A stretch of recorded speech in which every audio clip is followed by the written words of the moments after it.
Hello everyone. We are live in Singapore with DNV, the world's leading classification society and recognized advisor for the maritime industry. Welcome to episode 3 of our Live from Singapore webinar series, where we discuss the most pressing safety, regulatory and technology issues in shipping across Southeast Asia. I'm Yvonne Chan, your host and moderator for today. In this episode, we will take a look at the strategies and opportunities available to decarbonize the existing fleet against the backdrop of rapidly changing market conditions and tightening regulations. We'll also be zooming in on emissions transparency and the use of biofuels. So before hearing from our experts today, we want to hear from you too, our online audience. Now, before the start of the webinar, we flashed up a poll with a specific question.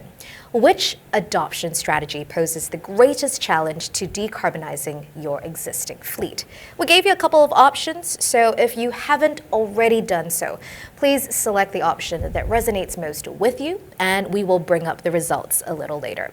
This is a live session after all, and we will be taking questions from you, so you can submit any questions you have by using the Q&A tab on the top right-hand corner of your screen. Now, let me introduce our experts for today. To my left, we have Mr. Francois Xavier Akkad. He's the Managing Director of CMA CGM International Shipping Company. Welcome. Next to him, we have Girish Sriraman. He's the Area Business Development Manager at Southeast Asia and India from DNV Maritime. Welcome, Girish. And we also have today Peter Lai, the Global Head of Shipping at Anglo American. Welcome, Peter. And rounding up our panel of experts, Dr. Sanjay Kutan, the Chief Technology Officer from the Global Center for Maritime Decarbonization. Welcome, Sanjay. Good to have all of you here with me today, gentlemen. Now, before we dive into our conversation, let's now bring up the results from poll number 1. Okay, because I would like to get each of my panelists to then do a quick introduction about their current roles and weigh in on the results. So as of now, here's the question. Which adoption strategy poses the greatest challenge to decarbonizing your existing fleet? We have about 1/5 of you saying it's operational efficiencies. Another 1/5 choosing implementation of new technologies as the greatest challenge.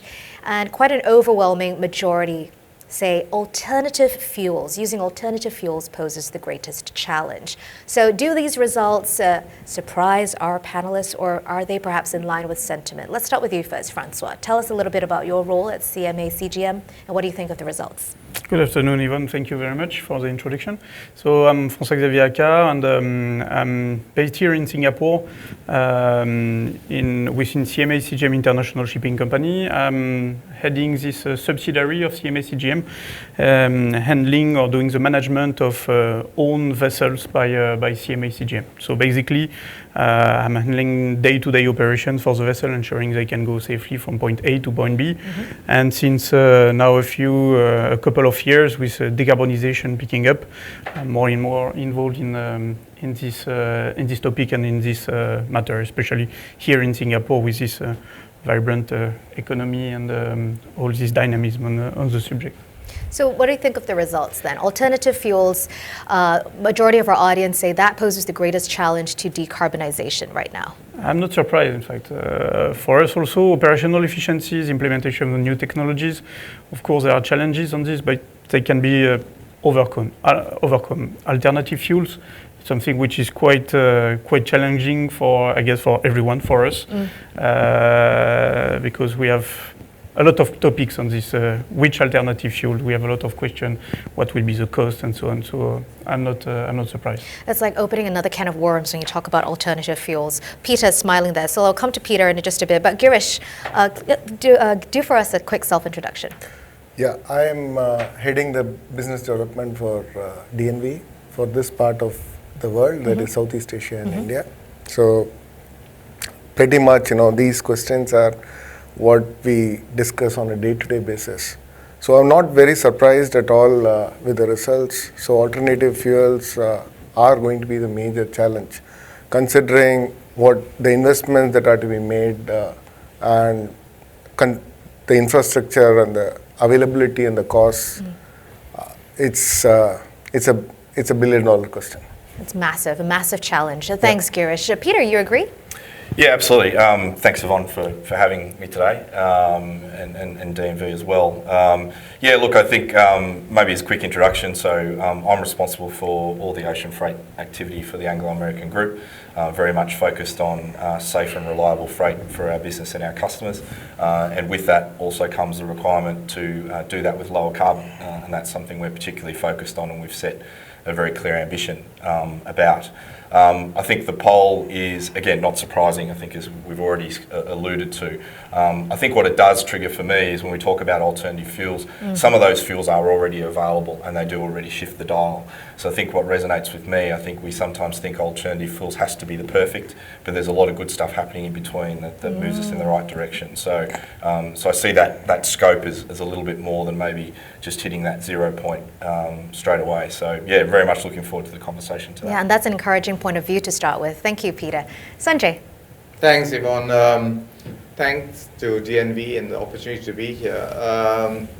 As CTO of GCMD, we try to, as a team, bring to life our mission statement, which is really around eliminating GHG emission for the maritime sector. And we try to do it in 4 ways: by shaping standards, deploying solutions, funding these projects, and creating a platform for collaborative efforts across the sector. Again, I'm not surprised by the results, but just to add to it, there's an interconnectedness between these 3 categories. In the alternative fuel space, one of the big challenges is the volumetric energy density of the new fuels. And therefore, operational efficiencies actually help you close that gap. Because if you can, say, get up to 50% operational efficiency, you can use a fuel that's 2 times more or less energy dense. You know what I mean? So there's a balance between these different things, and people shouldn't look at them in isolation, but in a concerted way on how do you bring all these solutions together. And really the implementation of new technologies is part leadership issue and part commercial, right? So, and also whether you have the data points to justify the expenditure in that area, because the returns on these savings today may not be as clear because, the lack of data or the lack of instrumentation to measure data. So they all are interconnected, but alternative fuels is the biggest challenge ahead anyway. And so you can look at it either as interconnected challenges or interconnected solutions. And there are many great points that you raised there, which I hope we have the time today to unpack as well. Thank you, Sanjay. So let's zoom in then on emissions transparency, because under the umbrella topic of decarbonizing existing fleet, that's something that we need to focus on as well. We know that data collection has been done for a few years now. And most recently, we have the implementation of the Carbon Intensity Index. So what sort of results are we hoping to achieve with this new metrics that many in the shipping industry have to meet? Girish. So there are, of course, varying industry viewpoints as far as the CII is concerned. But having said that, I think IMO had to make a start somewhere to reach the 2030, the immediate goals. So from that perspective, the start had to be made, regardless of what the... And having said, again, we have a 3-year horizon where the data is going to be collected, and then a review is going to be done in 2025. There will be learning points from that review, and based on that, further steps will be taken. So, I am optimistic that we are going in the right direction, and what we are going to collect in the next 3 years will set the goals and further learnings for further things to come. Thanks, Girish. Francois, do you agree from CMA's CGM's perspective? I understand too that the IMO may consider some revisions to some of the metrics coming up. What is your take on that? Yeah, first I would like to say that 1-2 years is very short, because if we look at the CII, so we have the first year to collect all the data, so we have to submit all our vessel grading by beginning of 2024. And then if we consider for e-vessels, for instance, we have one more year to take action. So in 2 years, we can live as we are. So the challenge will start after this. We have to keep in mind also that CII is an operational indicator. So as mentioned by Sanjay, we can straight away act on it by changing our way of operating our assets. And it will raise many different points because it will be for sure different between big vessels, small vessels. And by the way, the CII today is more impacting on small vessels. The small vessels, the small ports with spending a lot of time in ports will be more impacted than long seagoing vessels. Because today, for instance, the port stay is still included in the calculation. So indeed, the collection of the data will help us to improve this.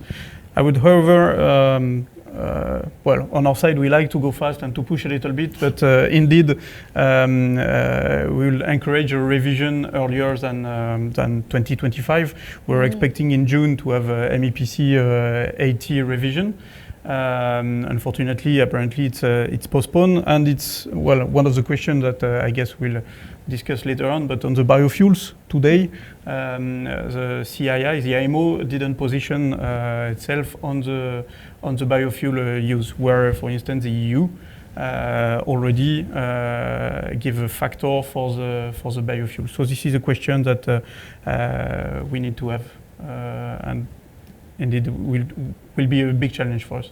I wish there was like a feedback loop, right? That all this collective thoughts and perspectives could be fed back onto to the IMO with regards to how the CII could be revisioned or tweaked or perhaps refined.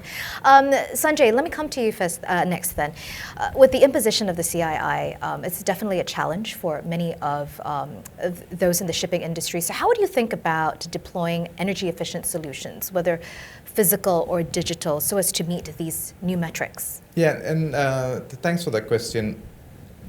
One way to look at it is, I think, to hold on to that word transparency, right? There is an importance of digitalization, so you can capture the data. Okay, calculation aside and assumptions, we can debate about it till the cows come home. But how do we manage it going forward, right? But what's also important about data is it has to provide insights. And insights not just to the ship fleet owner, which has that data, but insights across the entire ecosystem. And this is where transparency is important, because if you're not sharing that data across the industry, right, we can't move the whole industry forward, to extract the best value, because what we are trying to do is decarbonize the entire maritime sector, not just one shipping company, right? So there must be a mechanism where this data is, whether it is sanitized, but it's captured in a way that someone is looking at it and then creating that insight that is fed back to the industry and said, this is what we learned from the data that we're collecting, so that then how do we all improve? And when you talk about adoption of technologies, you'll be surprised that a lot of data that's coming out from technology adoption is not made public. It's just within the trial of that company, or if the company is open-minded, they do share, but you don't have enough data points, because ships don't operate in a very similar environment. There's always variation, be it storms, ports, whatever it is. So we really need 80,000 ships on water. That's a lot of data points, and we can really make sense of the data. And I think that's what only way to move forward if we're going to extract value from all these efforts of CII and technologies and things like that. How do we make more use and create insights for the ship owners and operators? And that's why we've got GCMD now in the mix. Well. Give me the data and I'll tell you. No pressure just yet, Sanjay. Yes, thank you. Peter, then tell us, how would you manage the difference between energy versus operational efficiencies? Are they like same but different?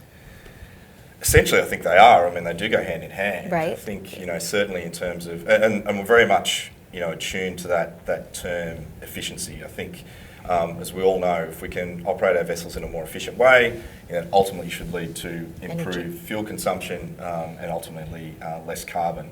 I guess for us being a mining organisation, we try and link it back to what we do in our operations. And what we do is we're very much focused on the equipment that we're using. We try to keep high utilisation levels. We're making sure we can move as much product as quickly and as efficiently as we can. And I think that resonates back into the maritime space as well. I think one of the elements that's come out of the CII, and I think we've spoken before, that the heart is definitely in the right place in terms of what IMO is trying to achieve. We'll see if we've got the execution right over the next few years. But the word slow steaming comes out a lot, and I think that's one of the areas that we get a little bit frustrated by. It should be about efficiency. Now, slow steaming might be a result of being efficient, but it shouldn't necessarily be the sort of lead term that gets put out there. I think that's sends the wrong message. But I think being able to collaborate with the owners, the operators, and back into the ports and the infrastructure as well, we have a responsibility as well as shippers, as our customers do with delivery. That whole ecosystem, that whole supply chain. How do we create efficiency and high utilisation levels? It is all very much going to trigger into making sure that we burn less fuel, and as a result of that, as we all know, we'll reduce carbon. So still on the topic of the emissions transparency in the CII then, which key stakeholders would really benefit from the data that would come out from it, and what do you think it could be used for most efficiently or effectively, Sanjay? Yes, I mean the insights are really for ship operators, right? The ship managers, the ship owners, because they are the ones investing in retrofits and things like that. They will benefit, but they cannot just benefit from their own data. They need to benefit from a normalized collective data to make it more scientifically sound. Otherwise it's almost anecdotal data, right? And this is what we must be careful of when we look at data, right? It has to be scientifically sound in a way that you could apply it across different segments. And the thing about shipping, it's so heterogeneous. No group of ships are operating in the same way. So we need to think about it in those terms as well. Thanks, Sanjay. Girish, do you want to add on to that? Yeah, so it's going to affect everyone in the sense that there is a stake for everyone, including us as the final consumers. So there are going to be pressures as we go forward, whether it's the cargo owner or the charterer or the ship owner. So as we go forward, we will see that there will be pressures to get the data correct, because we are going to pay. The fuels are going to become more expensive. So from a commercial perspective, yes, transparency would be a key. Then the second part is, of course, there will be societal pressures. The ESG is going to play a major role. And so then from that perspective, again, we have to get the data right. So. Thanks, Girish. Well, since we have Peter and Francois here, are you both able to share with us how you use emissions data to support decision-making or improve operational efficiencies at your organizations? Let's come to Francois first. Yeah, thank you.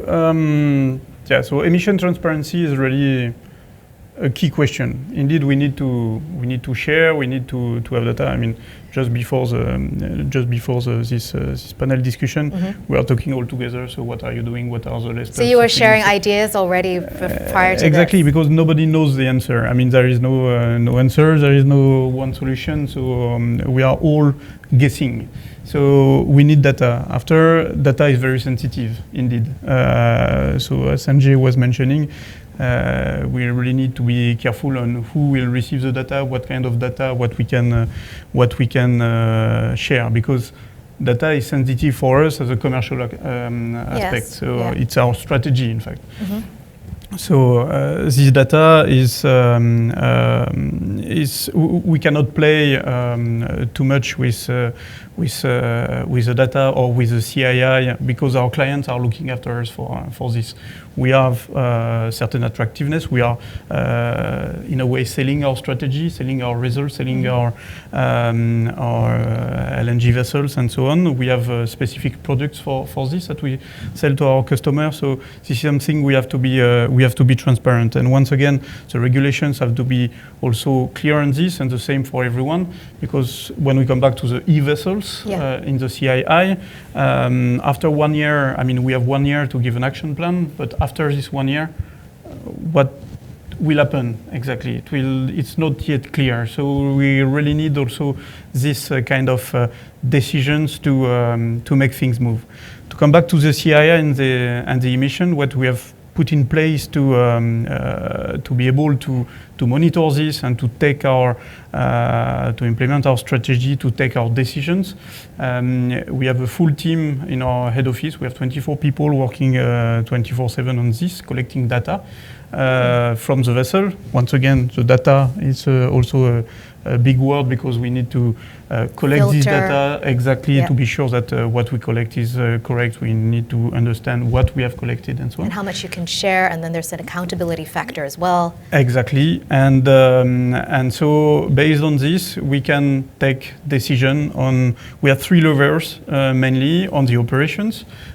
Decide to reallocate a vessel from one line to the other, to change the speed, to maybe give to some vessels some different fuel to ensure that it keeps the CII low. Also on the asset, on the technology side, we were discussing about the energy efficiency device. We have a lot of retrofit, propeller retrofit, bulbous ball retrofit.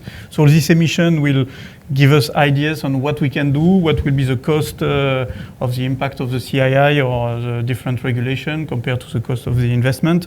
So there is a lot of discussions on this. Francois, that sounds like a mammoth task. So much information to get through, or so much data to make sense of. Do you even have time to do anything else? There's just so much. Thank you for sharing that, though. Peter, your thoughts on this? Yeah, look, I think the transparency of our emissions data and the traceability is very important and becoming more important. And I really think that there's 2 elements to that. I think the first element that I would add is that we're getting it's demanded by our customers, and it's being demanded by our customer's customer. So right back into our operations, including the supply chain, the transportation, our customers more and more want to know what are the emissions associated with the product we're delivering them. And as I said, even to our customer's customer, who goes into maybe more into a sort of a consumer fold, we're seeing more and more of that. So that demand is certainly coming from those businesses that we're selling our products to. I think the second element as well is that it's also demanded by our stakeholders, whether it be the communities that we operate in, or whether it be the people that we want to attract talent, if we want to get employees into our business. They want to know, what's our footprint? What are we doing? Yeah. What's our agenda? Are we doing good for the world? Are we producing our products in a sustainable way? So I think, you need to have the data, you need to have the transparent data. It needs to be traceable to be able to provide that information. And I think that's really key, that we probably didn't have 10 years ago, but is very much there for many businesses like ours going forward. So we need to get that element right.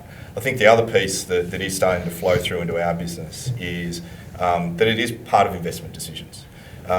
We always talk about the commercial elements, and that's a very strong component, but I think there is that element around, as we make decisions about our future as a business, how we expand, how we grow, that impact on the environment and that impact on our Scope 1, Scope 2, Scope 3 emissions is very much factored into those investment discussions, and I think that's only going to grow even more going forward. Yeah, emissions performance, it's so crucial. It impacts so many other dimensions of business, as you said, commercial attractiveness, access to finance, shareholder value, et cetera, et cetera. Thanks for weighing in on that, Peter. We got a question that just come in here before I move on to talk about biofuels. So let me read out this one from Gautam. Do you think the adoption of regional measures like inclusion of shipping into the emissions trading scheme by the European Union will create more confusion and is counterproductive for an industry which is global in nature and should require then a global regulation to maintain a level playing field when it comes to decarbonization? Do you think there might be more regional measures rather than global uniform measures in future? So something a little bit more customized for particular regions instead of just one uniform solution, a blanket one. What do you guys think? Who would like to take a stab at this one? Thanks for your question, Gautam. You might have just stumped my panelists for a little bit because that's quite a mouthful there. So what do you guys think? Look, I'm happy to weigh in quickly. I think. Sure, Peter. Look, I think there is an element that we may see some more regional activity. I know from our perspective, we don't need regulation to decarbonise. And I think a lot of companies are doing it anyway. So the fact that there is some regulation in place or incentives-based structures to bring others along, that's a good thing. Right. I think fundamentally we would probably all like to see it come from the single entity, the IMO, but I think we all acknowledge the challenges that come about with that. Right. So I think it's anything that shifts us in the right direction, I think is a positive. We'll see how it plays out. I think that would be my feedback on that one. Thank you, Peter. And like Sanjay said, right, there's just too much heterogeneity Yeah. to have a one-size-fits-all solution. And maybe just to looking at the question, I've been read it 3 times already.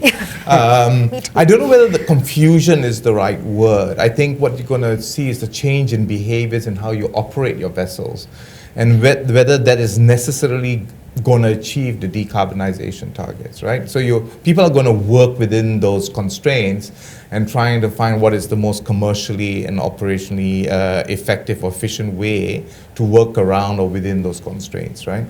I think we are also in a stage of transition. So we can't go from zero to hero. So there are going to be these schemes coming up who's going to try to test the waters to understand, until you actually operationalize something, it's great on PowerPoint, Sure, right? yeah. But once you take it off PowerPoint and start trying to do something, then you find all the holes. And I think this is the first step into that direction, right? Okay, let's see how it works, and then we kind of start plugging holes. But the challenge then, when you talk about regional and global, not all regions are the same. Exactly. Europe has the European Union, which has a very different type of construct from ASEAN, for example, right? They're very different. So it is not so easy to even say you want to do regional, because the countries involved in that areas may not have all the very similar kind of motivation or thinking. So so I'm not so sure whether you're going to see more regional measures, but there is at least an opportunity, if the Europeans are going this way, is to learn from it. And then for IMO to see how they can take that lessons and look for a more global structure than imagining whether Korea, China, and Japan and Taiwan will do something, and you already know those 4 names. Is already going to be an interesting conversation around there, or Oceania. And so I don't think you're going to see more regional measures, but you're going to definitely see very different behaviors in the way ships operate to kind of work around those constraints. Yeah. Thank you, Sanjay. Something to watch for sure. We have another question here, still on the CII. If a vessel achieves a CII rating of E in 2 consecutive years, how will this affect the vessel, and what would be the consequences? Girish, you want to take a stab at this one? Yeah.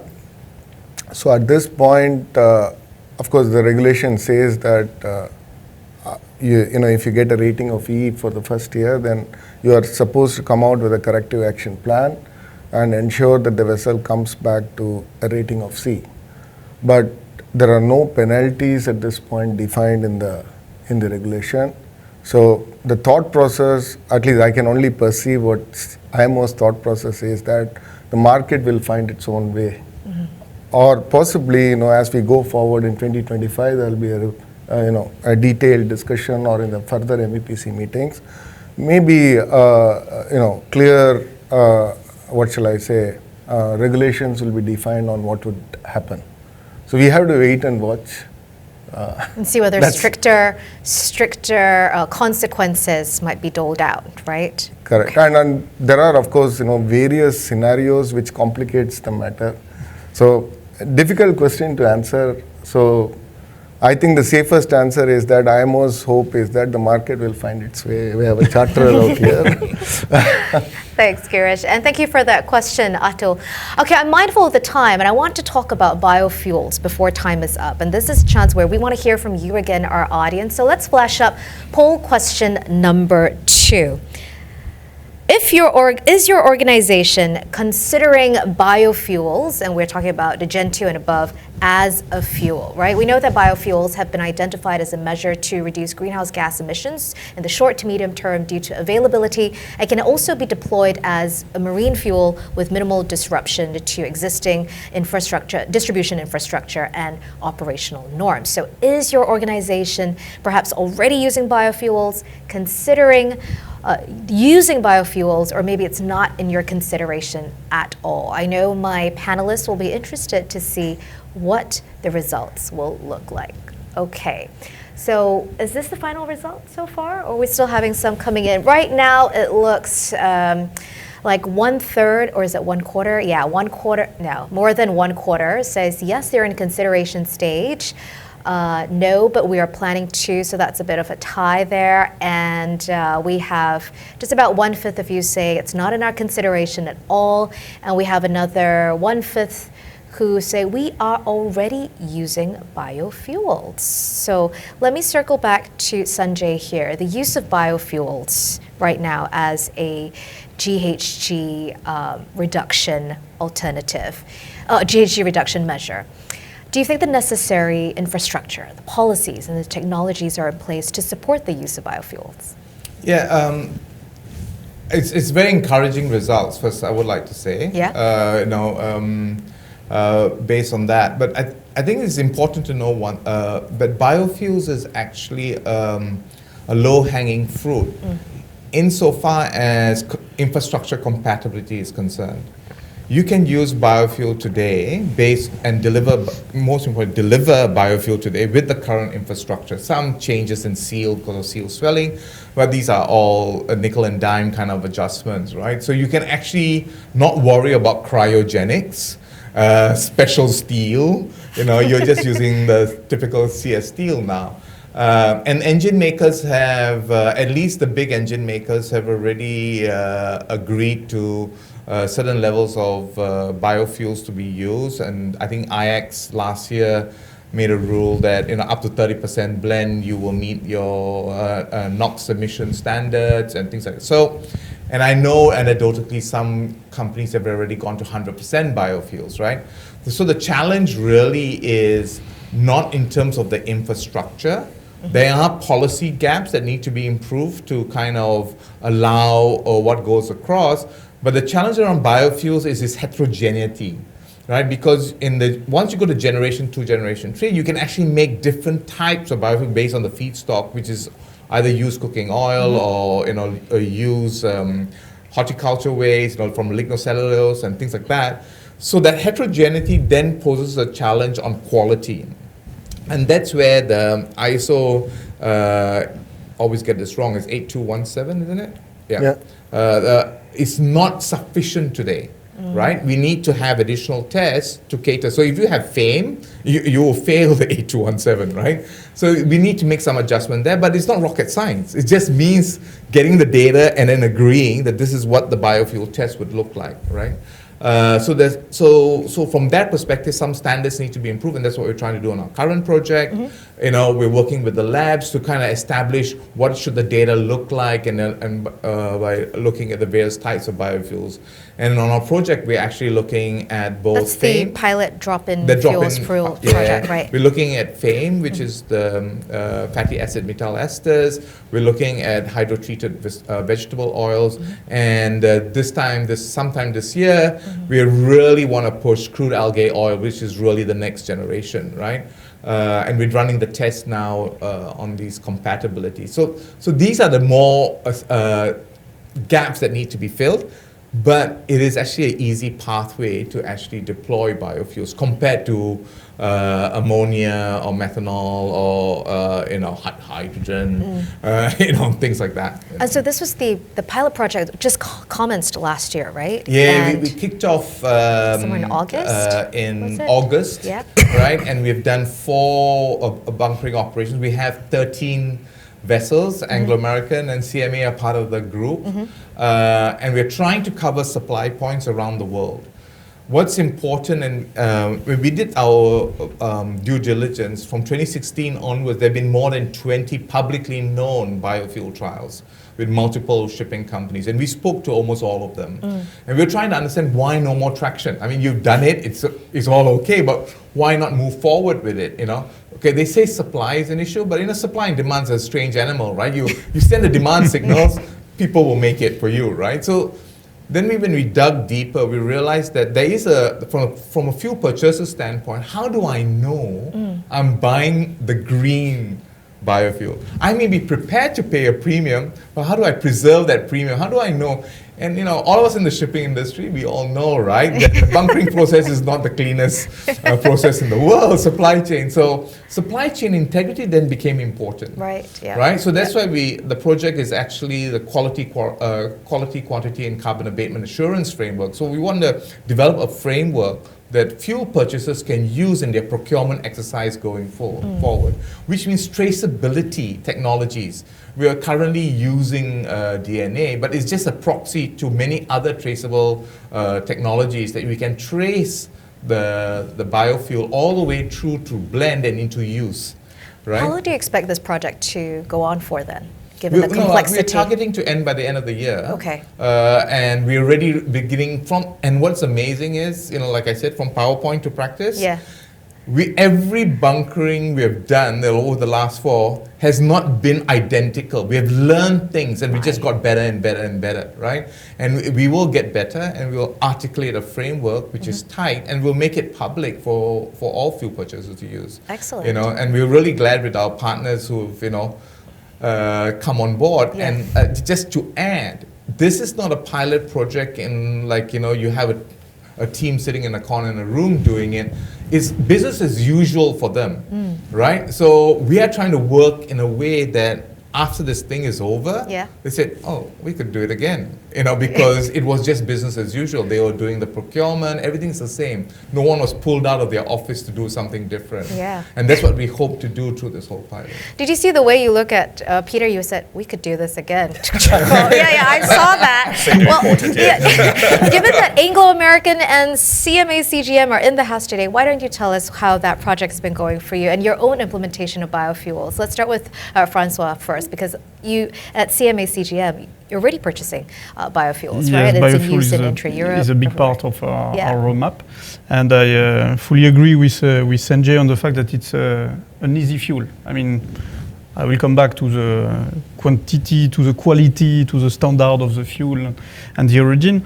But the fuel itself, when it's clean, when it's normal, it's easy. Even our engineers on board are quite happy because it has a detergent capacity that cleans the engine, and your engine is cleaner than with standard fuel. And indeed, we started trials with biofuels in 2019. In fact, to test first that it was working on our engines. We did that with the makers. We started with B25. Sorry, we went up to B50 in November 2020.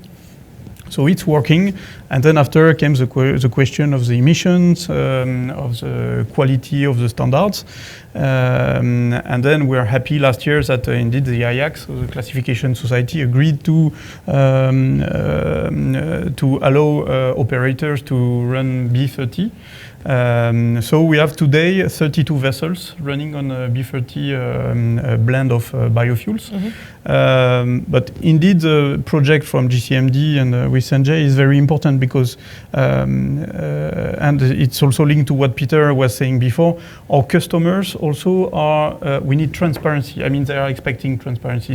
They want to know where we are taking this biofuel from, because biofuel, you have different generation, and some are competing with the food source, and this is something that we cannot, we don't want to go to. The standard of the biofuel, the quality, to trace the origin of the biofuel is very important. So that's why traceability. Exactly. So that's why a project such as GCMD is something very important, and we are happy to be part of it. To ensure supply chain transparency for biofuels. Absolutely. Yeah. And Peter, your thoughts on this then? I know Anglo-American successfully completed the biofuel trial last year. Yeah, look, it's really exciting what's happening in that space, and I think Sanjay's alluded to. We're very supportive of what's being done. You are going to work together again. Yeah, I got the message loud and clear, so that's something to take back later on today. But, you can thank me later, Sanjay. So we've managed to we've conducted a couple of trials over the last few years. One on the lower side of the percentage, but on the higher side of quantity. So we've been able to do, I think, 1,000-ton trial last year down to South Africa, which I think was an important step. So we're still in the trial phase, and I think we're very keen to find a way to make it operational. I think we're not quite there yet. I think one of the challenges for us, and I'm sure others would share, we are fundamentally a charterer, so we don't own the ships, and therefore we don't control this element. We have influence, but don't necessarily control. So I think really for us to be able to move further in this direction, and not just in the biofuel space, I think it applies to some other energy efficiency areas, is bringing owners along with us as well. And I think that's, we've struggled with that at times, but we've also had some fantastic support through these processes. So we're certainly looking for ways to continue that with partners. Awesome, thank you, Peter. Girish, Sanjay also talked about the heterogeneity of how things are managed in the EU versus like ASEAN. Would you be able to share with us maybe the status of different usage of biofuels, in the east side versus west? I of course, I can't give you the statistics offhand as to where the biofuel is more available, but I would say for this part of the world, considering that we have big agricultural economies and with a lot of, agricultural waste that is coming, that's available. So the feedstock is there, but the infrastructure is not there yet to make that into sustainable biofuel. So going forward, I think that will play a major role. And I think just around maybe 3-4 days back, India announced, asked for other countries to join the International Biofuel Alliance and towards technology cooperation and investments into that space. That's pretty, very promising things that are happening. Hopefully that continues. I do believe, as I said, as Dr. Sanjay initially put in, this would be the easiest fuel option for shipping. It will be music for many, the entire industry. I hope that it doesn't get hijacked to, the airline industry or something like that. What do you think is preventing more of your industry peers from adopting this low-hanging fruit, this quick fix solution? It's a general question for the floor. Availability? And accessibility as well, right?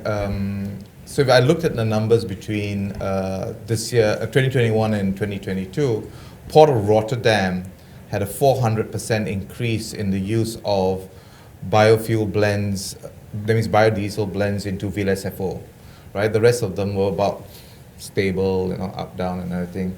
Singapore is also a bit stable, but Singapore had about 140,000 tons of biofuel, made available or bunkered in the port, right? So I think the question is, strangely enough, I think it's an accounting problem. People are not sure yet what is the accounting regime on biofuels, right? Do you really get the carbon credit, so to say, for the use of biofuels? And I think that's what is, we can swap into biofuels, but do we get the real decarbonization benefits? And there's still a need for clarity around that, and I think IMO needs to come up very clearly, right, on that position, because that is, I think, one of the things that is holding a lot of people back. Like I said, the infrastructure is there. Right. And I think the minute there is that sense of that, then you will see a lot more production, because it is kind of ubiquitous in terms of its supply, but it's not in terms of its production. Technically it could be ubiquitous, right? Okay. Because if you could make it, you could actually supply it, right? Right. It's not a difficult molecule to even make in, countries could make it and domestically actually even manage that, right? It doesn't, you don't need massive refineries. You can actually do much more with less, right? So I think the counting thing needs to be sorted out, so everyone's convinced you're going to get some benefits from burning biofuels.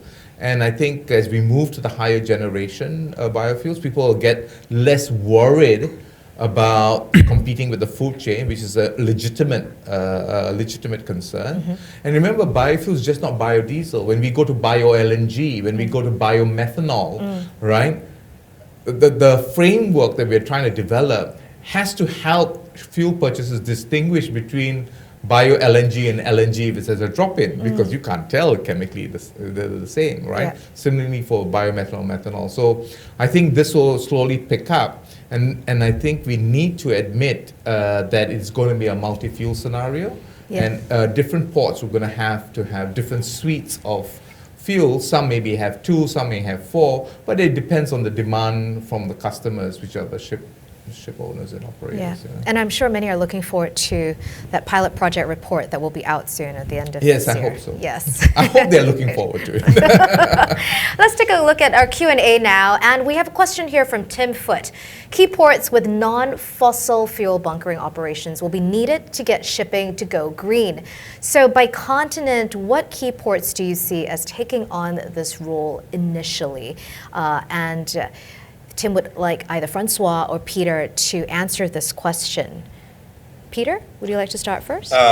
It's probably not the most intelligent answer, but I think it's the big ones, are the obvious ones. I think it's going to be your Rotterdams, your Singapores, maybe some of the ports or one of the larger ports in China as well. I think is the most likely. I think it's a good link back to some of the work that's being done in terms of green corridors that are being developed around the globe in a number of different sectors.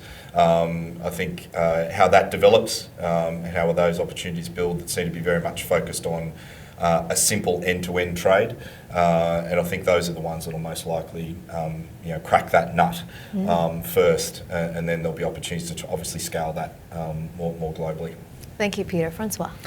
Yeah, in fact, the non-fossil fuel is maybe not the correct term because, for instance, if we take methane, you have the LNG, which is a fossil part, the fossil version, but then you go on to biomethane or e-methane, and then you are non-fossil. So in fact, it's where can we bunker gas, methane, or so on.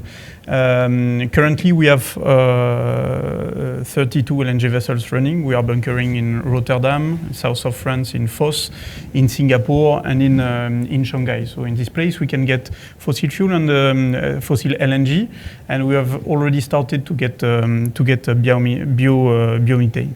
But really, the question is the same as for biofuel. It depends on the production, on the availability. We are talking about biofuels. We are bunkering also in Singapore and in Rotterdam. But there is indeed a competition with other industries.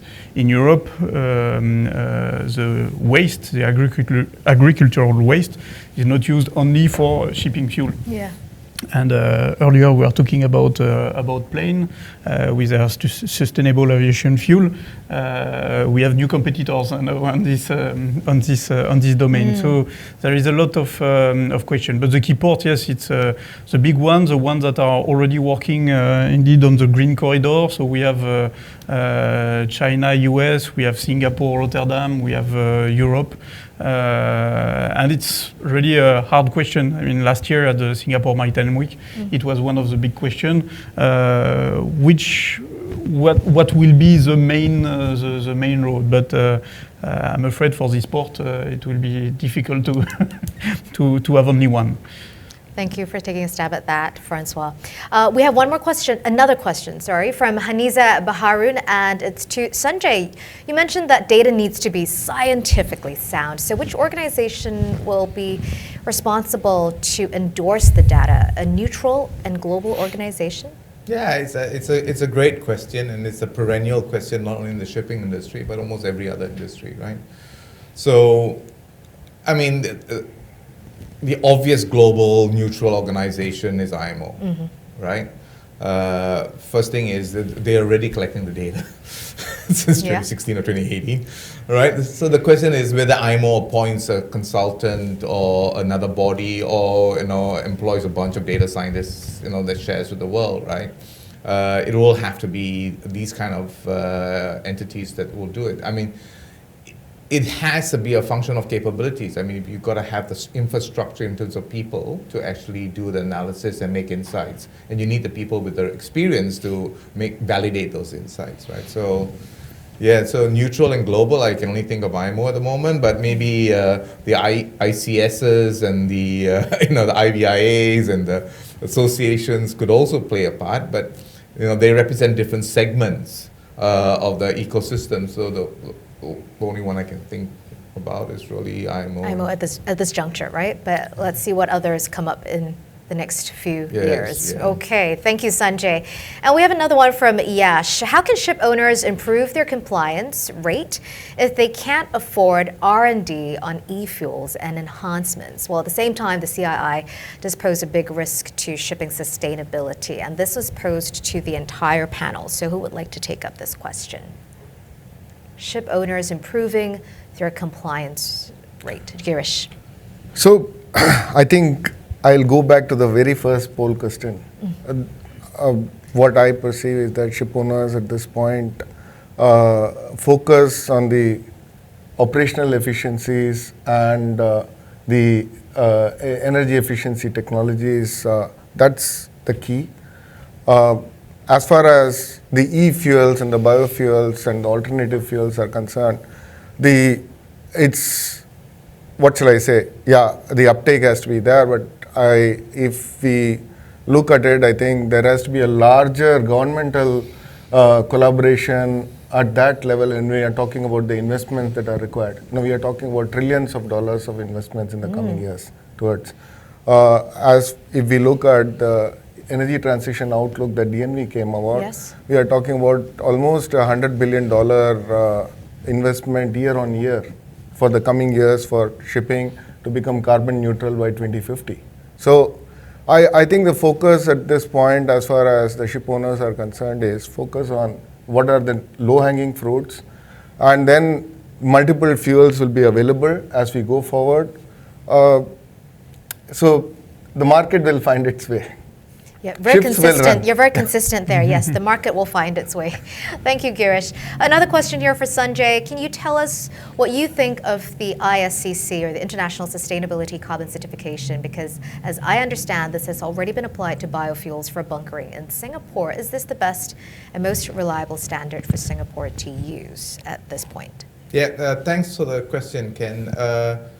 Whether it's the best, we don't know at this juncture. That's actually part of the project. Yeah. Is actually to evaluate the applicability of ISCC. I've got my whole team going for ISCC training, so that they understand the ins and outs, so they can understand the numbers and the certificates better. Yeah, but that's part of the project outcome, is to really see how we can leverage current systems, right, so that we can move forward fast rather than create new systems. But in order for us to leverage current systems, we cannot just accept blindly those systems. We need to understand those systems so that we can make that value judgment on how to use them. So look forward to the report again that's coming out at the end of this year. Yes, the findings, right? Yeah. And another question here from the SSA Secretariat, YJ. Any thoughts, gentlemen, on how to increase the accessibility or availability of biofuel throughout ports globally? Because I asked that earlier question, what's stopping more industry partners from adopting this? So who would like to answer this question? Any thoughts? How can we increase accessibility and availability? You talked about production and supply earlier. So I think it's setting customers need to send the demand signals, right? To kind of say, you know what, I'm going to give you a forward-looking demand. By 2024, I would like to purchase X metric tons, or by 2025, whatever it is. So people can start working out the economics of production, right? And then see how they can scale up, whether policies need to be put in place. But if you don't have a demand signal, there's no one's going to build a production plan on the hope and whim that someone's going to take the molecule, right? So there must be a collaborative effort around this, so that you can move in tandem all together, what I mean? And I think that's the important thing. If there's insufficient demand signals, right, regardless of which port you are at, right, you need to send those demand signals and then work with the authorities and say, okay, how do we make this happen, right?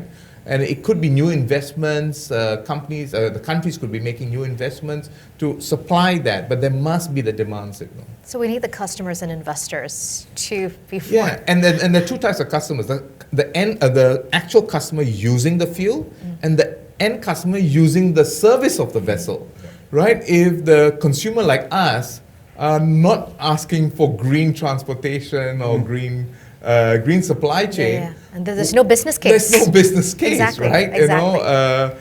And I think these kind of demand signals need to be clearer and more firm, right? And I think that will drive the availability at the various ports where those demands are made. And you must remember, I mean, there's a question on this non-fossil fuel, which ports will go. We also need to remember that these non-fossil fuels has a lower energy density, as I mentioned, which means traditionally you can go a certain distance on a particular fuel. You have now the ship owners and operators have to rethink their strategy because most engines are dual fuel anyway. At which point do we actually have to rebunker on a particular fuel before we can complete the journey, or do I swap fuels throughout the journey so that I can make that journey? And then whether the areas are ECAR regions, which forces me to use particular fuels. You know, there's a few things that need to come together before, you know, this journeys and trade routes are sorted out. So many factors to consider. And speaking of going the distance, this brings me nicely to this other question from the audience. Thank you very much. The questions are coming in fast and furious. We'll try to answer as many as we can before time is up. Ayushi says then, I want to know the panelists' point of view on renewable energy as a future solution for shipping, like maybe the use of wind propulsion systems. Francois, your comments on that? So on this, we are in fact already a part of a pilot on this, on wind propulsion for our vessels. But as for, I mean, many of the points we addressed before, it will depend on the area, of the type of the ship, of what kind of cargo you are carrying, where you are operating. So the pilot we are working for, it's called Neoline in France. It's a cargo vessel with container on board, planned to be delivered in 2024. But it's on a route between Europe and US, because over there the winds are favorable and so on. But it's still really new. But it's I don't see it as mainly as one solution for one vessel, but to help, because in what we are saying, there is not one solution for one vessel. It's all about the operation efficiency, improve the routing. Then the little energy saving device that we can put in place, gaining 1%, 2% of consumption, and then of course the alternative fuels. This will help us to reduce. Today there is no okay, we have one solution and we have a clean vessels. So it's it will help. Thank you. Thank you, Francois. And time for one last question, this one from Eric Herman. What's the panel's current understanding on the development and availability of emission factors for biofuels? Girish, you want to take this one? Yeah, I think Dr. Sanjay did address this, that what credit the ship owner will get for using the biofuel is sort of one of the aspects that is. But having said that, now if you look at the EU ETS that is coming into force, I would say that in a way it's also a positive development, because they have put a clear thing that as long as the biofuel is sustainable and it is proven, then they are giving full credit for it, in the sense that the amount, if you are using 100% biofuel, then you already become carbon neutral for that particular vessel. So I think what shall I say, if we have, what shall I say, more clear guidelines on those, on that front, I think that will automatically ensure that we will see an increasing uptake in the production, and then it becomes available. That's it's basically market based, yeah. Right, the market will find its way, right, Girish? And Peter, you want to quickly chime in on this one? Oh, look, I think it was mentioned before by Sanjay. I think we're really keen to understand how biofuels are going to be treated, because I think it's sort of that chicken and egg scenario that you absolutely, we need that demand signal. to some degree, we kind of need to know how it's going to be treated so we can make that demand signal. So I think, this is critical to the future of biofuels. Okay, gentlemen, we're running against the clock, and I want to find out from each of you your buzzword for decarbonizing existing fleet in 2023. So many other solutions out there, but if there was a go-to solution or the first priority or the overarching theme for your decarbonization roadmap that you want to share with our audience members today, what would it be? Let's start with you, Francois. What's your buzzword? For me, and based on the discussion we had today, and especially on the biofuels and why biofuels are not yet widely used, it's clear and harmonized regulation for all. Clear and harmonized regulation for all. Okay, so all right, clear regulations. Thank you. Girish? I'll use only one word with a capital C: collaboration. Collaboration, okay. Thank you. And Peter? Yeah, look, I think from my perspective, it's ambition. We have to be ambitious as an industry to move forward. So I think that ambition as an industry, nice. Sanjay? Bend the curve. Do what we can now with what we have. Wow. Bend the curve. So we've got clear regulations, collaboration, ambition, and bend the curve. Very nice, gentlemen. So as you can see, with more pressure to equip vessels with greenhouse gas reduction technologies so that we can meet decarbonization targets and goals, ladies and gentlemen, my panelists today have shared their strategies and practical solutions for handling emissions, transparency, meeting the CII targets, as well as adopting different kinds of biofuels. And perhaps the ship owners and operators in our midst today can look to these buzzwords of having clear regulations, collaborating, having a clear ambition, and doing what you can to bend a curve when you think about decarbonizing your existing fleet. So once again, thank you very much, gentlemen, for your excellent insights today. And to you, my audience, thank you so much for submitting your questions and taking part in our polls.